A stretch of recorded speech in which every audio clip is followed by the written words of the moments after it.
Да адкрытага дыялогу пакаленняў невыпадкова запрасілі тых, хто ў свой час прадстаўляў інтарэсы і ідэі маладзёжнага актыву, каардынаваў ініцыятывы, дапамагаў увасабляць у жыццю задумкі і карысныя справы. Сёння яны па-ранейшым дапамагаюць развіццю патэнцыялу моладзі, школьнікаў і студэнтаў.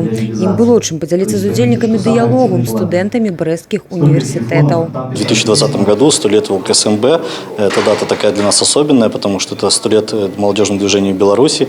Как известно, Белорусский республиканский союз молодежи является преемником Ленинского коммунистического союза молодежи Беларуси. Поэтому такие встречи важны, они проходят в данный период по всей области. Планируется областное мероприятие, республиканское.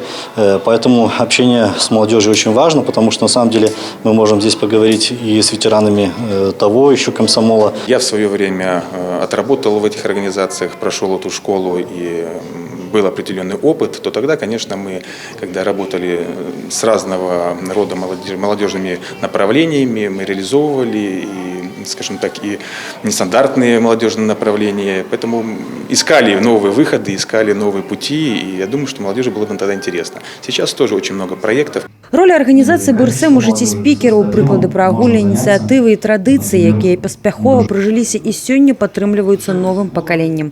Гісторыі пра яркіх і паказальных прадстаўнікоў маладзёжнага руху, думкі і погляды вопытных людзей на эфектыўнае развіццё арганізацыі, парады навучання і нават адступленне ўспаміны ўпісаліся ў канву сустрэчы. Я в БРСМ вступила уже давно, потому что мне нравится организация мероприятий, участие в этих организациях, и мне это интересно, и помогать. Также я являюсь волонтером, и мы помогали пожилым людям во время эпидемии коронавируса, и мы помогали им, и для меня это как долг помочь старшим. Присутствовали бывшие секретари городского комитета общественного объединения Белорусский республиканский союз молодежи. Ну и также сегодня присутствовал и первый секретарь областного комитета действующий, и он ответил уже о дальнейших шагах, о дальнейших действиях Союза молодежи в целом, как мы будем развиваться и двигаться.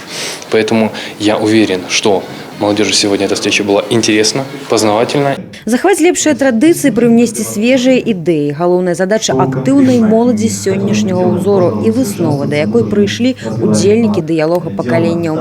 Софія Бережная, Алексей Рыбкин, телерадиокомпания «Брест».